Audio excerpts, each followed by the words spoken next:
Hi, this is Eric with ESI Group and the Industry Marketing Team, and I wanted to present to you today another example of how we can do human-centric product and process validations of new and novel equipment that we might be engineering for various purposes. In this case, I'm focused on a heavy machinery product. This is a wheeled loader, and this is a rather large wheel loader. And one of the things that I might be considering is in the design of this wheel loader, how well engineered is this for the human beings to operate, right? And one of the things that we focus on at ESI Group when we talk about our implementation and use of virtual reality for engineering challenges is we want to help people address that intersection of activity between the human beings, people, the products that they might be working on, and the processes in which they utilize or work with those products. And in this case, we're focused on the process of operating this wheel loader. So let's go ahead and start with the first assumption. I just climbed up the ladder to come up to this wheel loader. I want to get into the wheel loader. So first thing I might do is reach down, grab this door handle, and open up the door. And as I swing this door open, one thing you might notice is I'm starting to get crowded by the door while standing on this platform.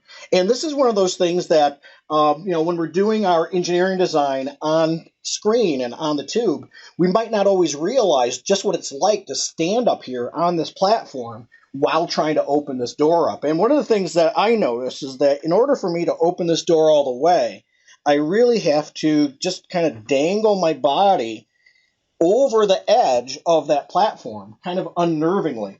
Now, if this was a real wheel loader and I had the handles in front of me, I could grab onto that handle and I could just lean over open air with my toes, just grasping onto that platform and swing this door open. But one of the things is that that's not a universally comfortable thing for people to do. So if anybody was nervous about heights, they wouldn't like standing on this platform to open the door. And maybe somebody's probably watching this video thinking to themselves, Eric, you don't stand on that platform to open the door. You open the door while you're climbing up the ladder. And that's possibly why this door handle is so low in that door, with the assumption being that as I'm climbing up the ladder, I reach up, open up this door, swing the door all the way open, and then I continue climbing all the way up. And if that's the assumption, then more power to you. If that's not the assumption, maybe this is something that I would identify as a possible design consideration, that maybe it's time to go back to the drawing board and consider a different way of doing this. I'm also going to want to simulate here today what it's like to sit in the cockpit, and I have my office chair right here, and I'm going to do a really kind of brute force, simple way of achieving mixed reality. And what I'm going to do is I'm going to change my navigation mode. I'm going to, instead of walking on the ground level, I'm going to hover. And I'm going to hover until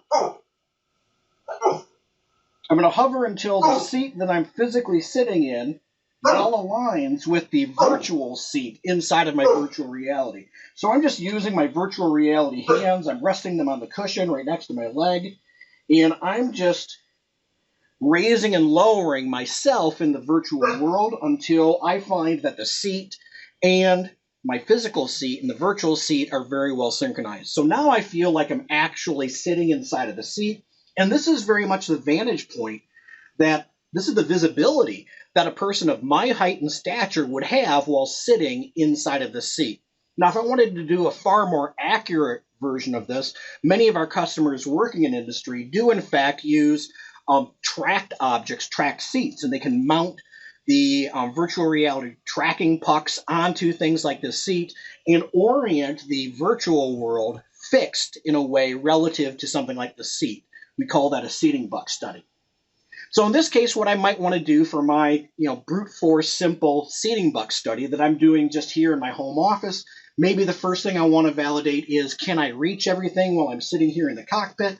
So I want to reach up and see, can I reach this radio knob, if that's the radio knob that I have to hit? And you can see that in order for me just to touch that button, I really have to lift myself up out of the seat and break the seated position. So I'm no longer safely seated. I now have to actually kind of stand up in order to reach that. Same thing for all of these controls over here. So that makes me wonder whether or not this is a very sustainable seating position, or if this is going to be a challenge for anybody 5'6" or less, because that's how tall I am.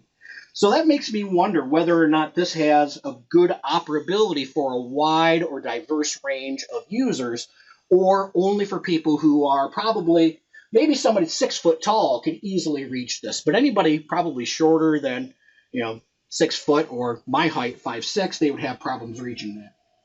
Other things that I could check out is right next to me here in the driver's seat, there's this fire extinguisher, right? That's quite useful to have in case there was a problem with the internal combustion engine behind me. But one thing that comes to mind immediately is that if I was operating this vehicle, it did have an emergency that required me to use the fire extinguisher, I'd have to get up, climb out of my seat, go onto that platform, and then try to make it past this door in order to get back to the engine compartment cleanly. So that does make me wonder whether or not this is, in fact, a well safety-minded design to make the door arranged in that manner. Some other things that I might be curious about is what is my real visibility while in this vehicle? So we have right now, I can see that the mirrors are located, and I can pretty much see the mirrors.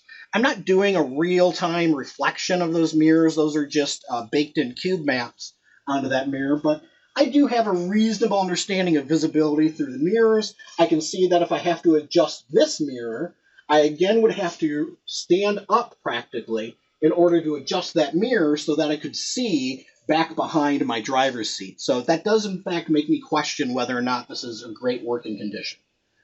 I'm going to go ahead and open up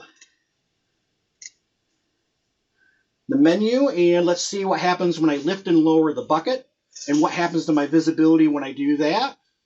And as I lower the bucket all the way, oh my goodness, what do I see? I can see a couple of people apparently have been standing in front of the bucket the entire time I've been doing this demo. And that makes me question whether or not I have good enough visibility while this bucket is here.